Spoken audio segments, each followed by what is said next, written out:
Libertad de prensa no es solo poder hablar de lo que uno quiere hablar. Es poder hacerlo sin represalias ni hostigamientos. Conceder acción pública para la denuncia de casos de enriquecimiento ilícito o no justificado, posibilitando que el denunciante positivo y veraz pueda recibir, no es quien quiera el denunciante, o va a ser quien quiera el denunciante.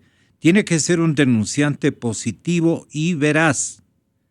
Personas en las que podríamos confiar, que pueda recibir un beneficio porcentual de lo recuperado por el Estado, dice Mauro Terán, y comprometerse a propiciar los cambios institucionales, esto sí es bueno, cambios institucionales, legales y constitucionales necesarios para consolidar la independencia de los órganos de control. Un cronograma muy completo que debían haber inventado, ideado los señores candidatos a la presidencia de la República, uno de los cuales nos distingue con su compañía esta mañana, y es el ex fiscal general de la República, doctor Washington Pesantes. ¿Qué opinan los dos de esta sugestión que formula un respetable ecuatoriano como Mauro Terán? Muy buen día a todos los oyentes de EXA FM. Gracias por la invitación. Saludos cordiales a mi distinguido amigo y colega Ramiro Aguilar, con quien comparto el día de hoy este auditorio, esta tribuna democrática. Yo suscribo, respecto a su pregunta, lo que acabo de escuchar de los distinguidos panelistas, el uno, la señora ex fiscal general del Estado, y del doctor Mauro Terán. Pero yo voy más allá. Permítanme hacer una precisión. Yo estoy convencido de que sí se puede realizar la Asamblea Constituyente. Ahí hago una precisión. El artículo 4.4 de la Constitución dice: la Asamblea Constituyente solo podrá ser convocada a través de consulta popular. De manera que no hay otra alternativa, y ahí esta precisión respecto de las aseveraciones del doctor Terán. No requiere el dictamen de la Corte Constitucional. Y yo he propuesto una consulta popular para cambiar el sistema de gobierno, para toda la estructura jurídica, este presidencialismo demasiado exacerbado que suele en doctrina llamarse hiperpresidencialismo. Respecto de eso, es necesario esta precisión. De lo demás, el pacto ético lo hago mío. También voy más allá, lo vengo diciendo desde hace días. Nosotros debemos fiscalizar no solamente cuantitativamente, sino cualitativamente. ¿Qué quiero decir entonces? Términos y condiciones de la contratación de la deuda externa, que ahora se dice que está por los 43,000 millones, que mediante un decreto presidencial pretenden mimetizarlo y de hecho rebajarle como 13,000 millones de dólares sin contabilizar la deuda interna. Hay que fiscalizar la deuda contraída con la República China y garantizada con la entrega de petróleo. Los contratos, lo vengo diciendo desde hace tiempo y reitero, los contratos en materia petrolera que hoy son motivo de escándalo. No solamente ciertos actos que salen a la luz pública por coincidencia. Todos los contratos del sector público adjudicados en forma directa bajo el régimen de emergencia, porque hasta hace pocos meses todo ha sido emergente en el país. Un abuso de esa atribución constitucional y legal. Auditoría de la deuda pública interna, incluyendo la deuda del Estado con el 10, que hoy no contabilizan y que supera los 11,000 millones. Casos puntuales como el caso Cofieg, Duxeray, la compra de helicópteros DRUF. Los contratos de construcción, por favor, escúcheme bien, de los ejes viales y centrales hidroeléctricas en el Ecuador. Algún momento va a saltar nuevamente, como sucede con Petroecuador, préstamos de 400 millones. Con la refinería, dice usted.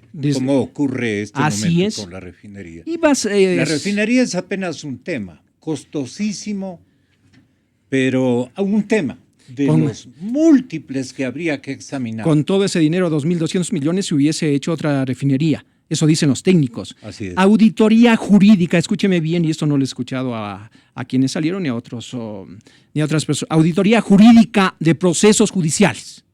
Más allá de que algunos hayan prescrito por sanidad pública, es imprescindible auditar procesos como el caso del Diario Universo, el Chucky 7, explotación del caso petrolero Palo Azul, que a algunos les disgusta, asesinato del general Jorge Gabela, proceso contra Chevron por supuesto impacto ambiental, el proceso constitucional realizado en el caso de la Cervecería Nacional. Es decir, casi todos estos casos que el señor fiscal los ha archivado.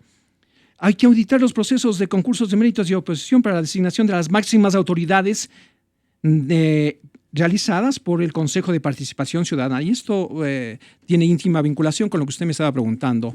Acciones y omisiones de las llamadas autoridades de control. Así no se denominan en la Constitución, pero en esencia lo son. De manera que estoy de acuerdo con ese pacto ético. Ahora, ¿es suficiente? Eso es una declaración de buena voluntad. Muchas veces pueden ser fuegos artificiales. Necesitamos leyes que permitan, y la ex fiscal lo aclaró, hoy se facilitó la corrupción cuando se reforma o se introduce el 581 en el Código Orgánico Integral Penal, en donde se pone una cortapisa. Controlan al contralor para que no haga informes con responsabilidad penal y por tanto no habrá enjuiciamientos por enriquecimiento ilícito, no habrá por peculado, no había un solo juicio en los últimos años. Necesitamos entonces modificar las leyes, necesitamos jueces que entiendan la calidad de jueces y actúen con independencia. A los jueces se les conoce por sus providencias, por sus actuaciones. Bueno, ahora sí, le quiero pedir que procese usted esto que nos manifiesta el exfiscal general, porque me parece que es harto importante y le ha dado a usted también una pista para más o menos que nos defina el momento que estamos viviendo en la parte ética, en la parte moral y en la parte legal. Con la Constitución en la mano y con la realidad en la retentiva suya. ¿Cómo valora y cómo procesa usted todo lo que está este momento ocurriendo en el Ecuador gubernamental, especialmente? Doctor Aguilar, bienvenido, muy buenos días. Y habrá tiempito para que nos explique lo de la candidatura. Gracias, Gonzalo. Buenos días. Mi querido Washington, buenos días a la audiencia. Bien, el tema de fondo es la necesidad de reinstitucionalizar el Ecuador. Uno de los errores más grandes que se comete en la Constitución del 2008 es pensar que esta función de transparencia, compuesta por la Contraloría, la Procuraduría, las Superintendencias, el Consejo de Participación Ciudadana. La Fiscalía. No, la Fiscalía pertenece a la función judicial. Esta función de transparencia podía ser directamente designada por los ciudadanos. Esa es de la ficción que se vendió en Montecristi. En Montecristi se vendió la idea de que en el Consejo de Participación Ciudadana iban a estar ciudadanos, comunes y corrientes, ciudadanos que pasan por la calle, que esos ciudadanos iban a elegir autoridades de control y que esas autoridades de control iban a ser imparciales. Y se vendió la idea al punto que a la gente le gustó y la Constitución del 2008 fue aprobada con un altísimo margen de votos. Pero los ideadores del modelo, estos capturadores de la institucionalidad republicana, sabían perfectamente qué es lo que querían. Y lo que querían era captar, atrapar, trampear el proceso de selección de los vocales del Consejo de Participación Ciudadana, donde curiosamente van siempre amigos, exfuncionarios del presidente de la República. O sea, yo he dicho siempre, si es un Consejo de Participación Ciudadana, la lógica te diría que debería estar representada toda la gama de la sociedad ecuatoriana y no curiosamente ganar solo los concursos los amigos o exfuncionarios del presidente Correa. Eso significa que los concursos son amañados. De esos concursos amañados... Pero al otorgarle a la Fiscalía General del Estado pero absolutamente todas las herramientas de investigación, de decisión, de presunción, no estaban buscando precisamente que las otras entidades se queden medio desarmadas y de adorno para ejercitar lo que antes la Contraloría General del Estado tenía como definición, ambas ser un exhaustivo observador y fiscalizador de las actividades administrativas en cualquier parte del Estado. A ver, pero es que son dos fiscalías diferentes, ¿no? La Fiscalía General que encabezó Washington Pesantes no tiene nada que ver con la Fiscalía General que encabeza Galo Chiriboga. Galo Chiriboga es dueño de su despacho. Es decir, la posibilidad que él tiene de... la Fiscalía, por lógica, debe ser una organización piramidal, por lógica. Y quien debe ser el jefe máximo de la Fiscalía es del fiscal general, quien debe ser el jefe de los fiscales distritales y el jefe de los fiscales de a pie, de los fiscales de primer nivel. ¿Por qué? Porque tiene que haber una política institucional de la Fiscalía de lucha contra la corrupción. En el momento en que usted le priva al fiscal general de la posibilidad de ejercer mando sobre su fiscal provincial o sus fiscales de a pie, sus fiscales de primer nivel, y esa posibilidad pasa al Consejo de la Judicatura, y entonces el jefe del fiscal provincial y el jefe de los fiscales de a pie es el presidente del Consejo de la Judicatura o el jefe distrital del Consejo de la Judicatura, el fiscal general de la Nación es un ñato con un despacho, 4 secretarias, 5 asesores o lo que tenga. ¿Eso fue el doctor? No, eran 2 fiscalías distintas. De hecho, una de las pugnas que tuvo Pesantes en el ejercicio de fiscalía era defender la autonomía de la fiscalía. ¿Estoy o no estoy en lo correcto? Así es, perfecto, así es. Sí. Entonces, cuando el fiscal, como órgano de la fiscalía, cuando el fiscal general, como órgano de la fiscalía, se le privan de la posibilidad de organizar su fiscalía, se vuelve ¿cuál es la palabra? Se vuelve un muñeco, un autómata, un maniquí. ¿Ya? Porque entonces a su cargo están solamente las investigaciones de los funcionarios que tienen fuero. ¿Ya? Entonces, yo tengo profundos cuestionamientos sobre el ejercicio del cargo de Chiriboga. Uno de ellos es haber perdido la autonomía de la fiscalía. Que hay que regresarle a la fiscalía a ser autónoma. El fiscal general tiene la obligación y la responsabilidad más grande de este país, que es la de ejercer la acción penal pública, y no puede, pues entonces, ser solamente un funcionario para casos de fuero y dejar la responsabilidad en manos del Consejo de la Judicatura. Sume a usted, Gonzalo, el hecho de que el Consejo de la Judicatura también fue cooptado por este gobierno, el presidente del Consejo de la Judicatura es un exministro de este gobierno, exsecretario privado del presidente. Entonces se cierra la pinza, pues. Se cierra la pinza. No hay una independencia, no hay autonomía, ni en el ente juzgador, ni en el ente auditor, ni en el ente investigador. Eso hay que reformar en la Constitución. Y creo que todos los sectores políticos... Pero déjenos diciendo qué idearon en Montecristi. Esto. Crearon el Consejo de Participación. ¿Qué tipo de fiscalía idearon? El Consejo de Participación Ciudadana. Ahí estaba María Paula Romo, ahí estaban un montón de Hay que por el bien del país revisar las actas de la Constituyente. Que mucha gente ahora se está haciendo la que por aquí pasé, pero no había. Sí, así es. Hablar con evidencia. ¿Usted podría agregar algo más, doctor Pesantes? Porque usted también tiene informantes y de los buenos. Gracias, Gonzalo. Yo estoy de acuerdo con las premisas, con comentarios que ha hecho Ramiro, y quiero acotar y añadir algunas cosas que quizá no se han dejado decir.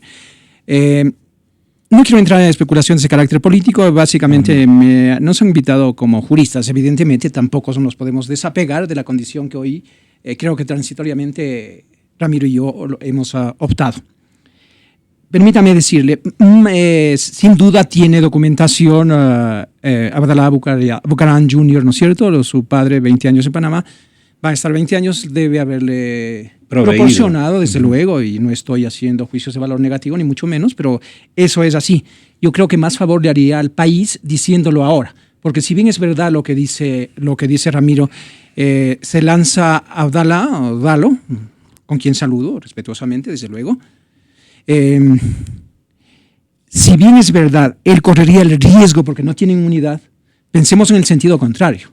Si ahora se denuncian, pues es oportuno por sanidad, porque si inscriben el binomio, desde ese momento, en cambio, el ingeniero Glass va a gozar de inmunidad, excepto en delitos flagrantes. Hay una excepción, pero en general los candidatos desde que inscriben la candidatura ya gozan de inmunidad, y esto pasará a ser un caso más de haber hechos fácticos que determinen actos de corrupción y que lleguen hasta el vicepresidente, porque no nos olvidemos, yo he visto un acta ayer en las redes sociales en donde en la posesión del señor Calvo Piña, o ingeniero Calvo Piña, firma el señor Pastor, que ahora es embajador en Austria, y también el ingeniero Glass. Más aún, ahí existe una responsabilidad de principio innegable de carácter político. Pues ¿quién era el vicepresidente de la República? Viene manejando, creo que 5 ministerios, todo el sector estratégico de la economía, de manera que no pueden decir deportivamente, no sé, pues ellos eran de carrera. Nada que ver.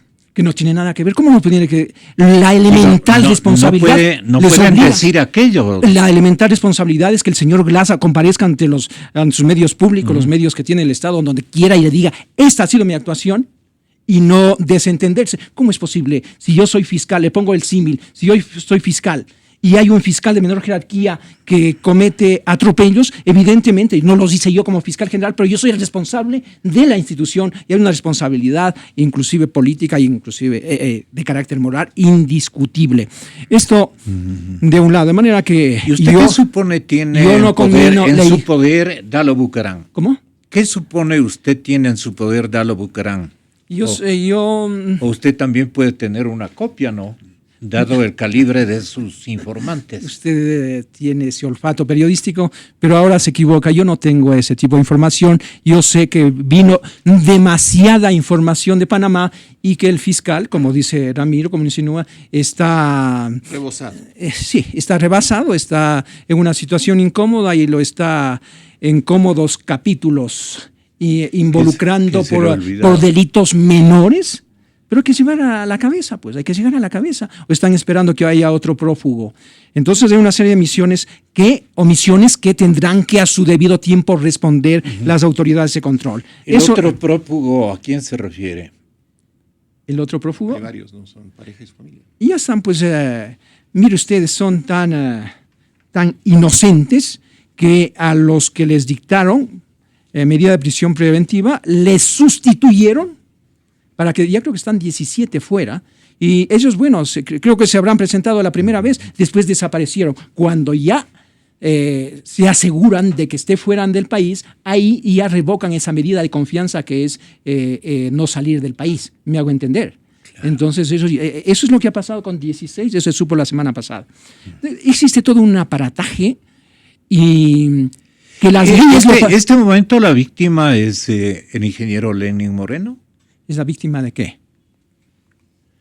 De ese enigma, de ese silencio, de esa falta de definición de lo que está ocurriendo interiormente. La víctima política, quiere decir usted. Claro. Ojalá no lo sea, porque allá... Mi pana ha sido tú, si lo quieres seguir siendo. Yo saludo con Lenin, yo creo que es un buen hombre que desde luego ha prestado su nombre para darle continuidad. Él ha hecho diferencia entre continuidad y continuismo. Para mí no hay ninguna diferencia. Ha prestado su nombre para que continúe el abuso del poder, continúe la corrupción. Ahí no habrá la más elemental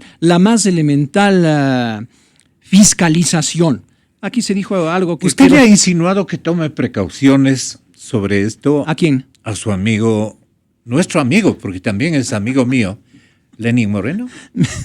Debe haberle consultado, como es obvio. Pues, yo desde hace... Usted es un ex fiscal general. Desde hace 5 años no he hablado con las autoridades. Yo dejé la Fiscalía General del Estado cuando apresuraron un concurso para designar al fiscal que hoy tenemos, y desde ahí yo, además de que alguna vez me he encontrado con Lenin en un aeropuerto y le felicité, escúcheme bien, Gonzalo, y le felicité, le dije que bien tus declaraciones en el sentido de que la democracia es alternabilidad, pero tuve que después retractarme. ¿Por qué?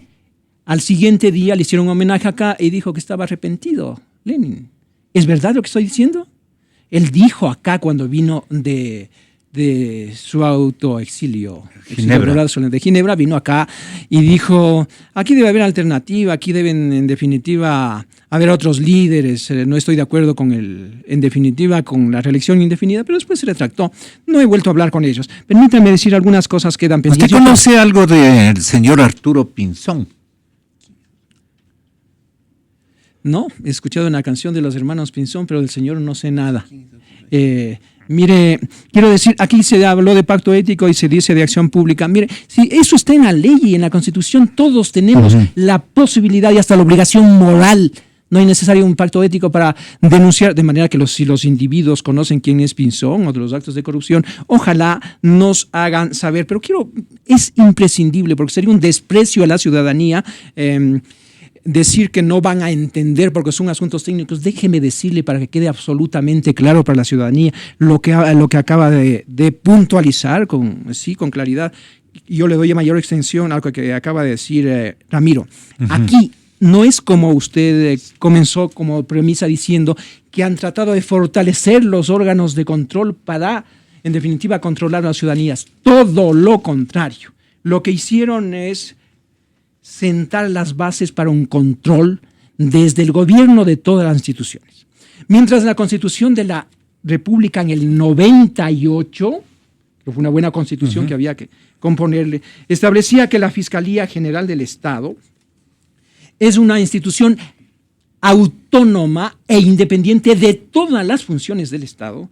Como dijo Ramiro, lo acotó, yo lo digo puntualmente, la Fiscalía General del Estado, en el artículo 194 de esta Constitución, dice, es un órgano autónomo de la función judicial, entra dentro del abanico de la función judicial. Cuéntenos la historia de esta alianza. A ver, es algo que hemos venido conversando más de un mes, llegando a puntos de coincidencia pragmática. Esos 4 puntos. Pero usted tenía otra opción. No, nunca que no hubo, cuajó. Nunca hubo otra opción. A ver, lo de Cintia Viteri. Le tengo un pero enorme demoró cariño. como 3 horas conversando con ella. Es mi amiga, es mi colega, converso con ella conversa conmigo. Hemos hecho además un durísimo trabajo juntos en la Asamblea Nacional durante estos 3 años. Pero la amistad y la política son 2 cosas completamente diferentes. En la política hay que llegar a coincidencias pragmáticas y de forma de gobernar. La propuesta de Dalo Bucaram es una propuesta concreta que gira en torno a 4 ejes fundamentales, que creo que son ejes de coincidencia de la oposición. Primero, la lucha frontal y firme contra la corrupción. Segundo, la reducción del gasto público. Tercero, la renegociación y auditoría de la deuda. Y cuarto, la reinstitucionalización del país. O sea, si usted revisa el eje fundamental de lo que tiene que ser el próximo gobierno, esos son los 4 puntos. Sobre esos 4 puntos, ¿no es cierto?, hemos conversado entre 2 generaciones de políticos. Dalo Bucaram representa una generación de políticos jóvenes, de un hombre que se identifica mucho con un segmento poblacional muy amplio del Ecuador que está entre los 16 y los 35 años. Y yo represento y me identifico con un sector más maduro de la población, al que le he presentado mi hoja de vida y al que le presento el hecho concreto de haber trabajado con responsabilidad y transparencia en la Asamblea Nacional. Les he leído mucho en redes sociales a quienes han opinado de manera distinta a mi decisión de apoyar la candidatura presidencial de Dalo. Y les he leído con cierto sesgo de superioridad moral.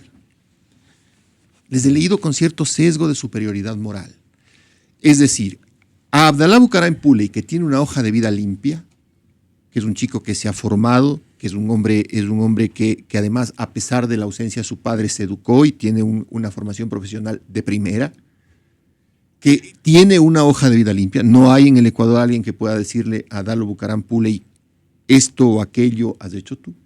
A él, que es el dirigente político de un partido que tiene estructura nacional y que tiene además una sensibilidad especial para llegar a sectores populares en el Ecuador, a él le están juzgando con un sesgo de superioridad moral, queriendo tachar el apellido de su familia, ¿sí?, sin recordar, Gonzalo, que cuando regresamos a la democracia después de la larga dictadura, pasó algo muy parecido. Recordará usted, porque es un periodista político y de aguda memoria, que a don Asad Bucaram Ebalín no le permitieron ser candidato a la presidencia de la República y pactó legítimamente con la intelectualidad quiteña representada por la democracia cristiana, que a su vez no pudo calificar, y formaron el acuerdo entre el CFP y la democracia cristiana, y entonces la intelectualidad quiteña, por llamarlo de alguna manera, representada por Osvaldo Hurtado, Julio César Trujillo, Molina, pactaron con Asad Bucaram y conformaron un binomio que terminó arrasando en las elecciones presidenciales de 79, que era el binomio Roldós-Hurtado. ¿Por qué? Porque hay que ponerle ese punto de equilibrio, ¿no es cierto?, entre lo que es llegar a la sensibilidad popular y ampliar la cantidad de sectores sociales y de segmentos donde un político tiene que llegar con un mensaje auténtico de erradicación de la pobreza y de creación de fuentes de empleo y de creación de emprendimientos, y también ponerle la dosis de madurez, la dosis de experiencia que puedo aportar yo, porque he luchado y sé de los problemas de los jubilados, de los policías, de los militares, de los periodistas, de los profesores. Pero lo que no me parece a mí justo es que muchas personas están queriendo juzgar esta alianza, que es una alianza política entre dos hombres de bien, con cierto sesgo de superioridad moral, para juzgar a un personaje de la historia del Ecuador que debe ser valorado por los historiadores. Mi metáfora más clara es a Abdalá Bucaram Ortiz. Mi metáfora más clara sobre esto es como que nosotros estuviéramos este rato en 1926 en medio de la crisis que detonó la Revolución Juliana.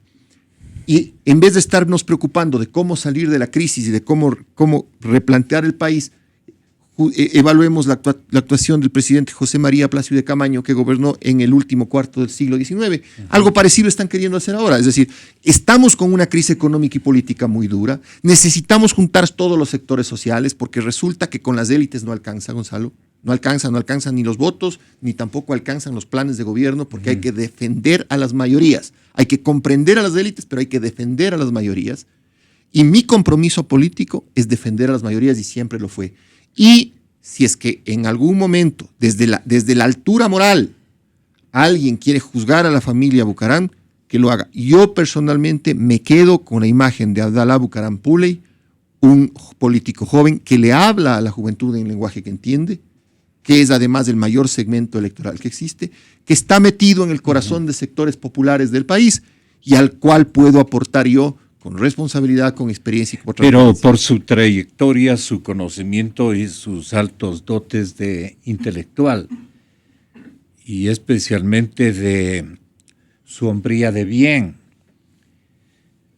primero que usted tiene que asumir afecto social en lo que le han dicho, recoger claro. y obviamente configurar un juicio de valor, pero partiendo de que el pueblo, la sociedad ecuatoriana ha querido un mejor rol para usted.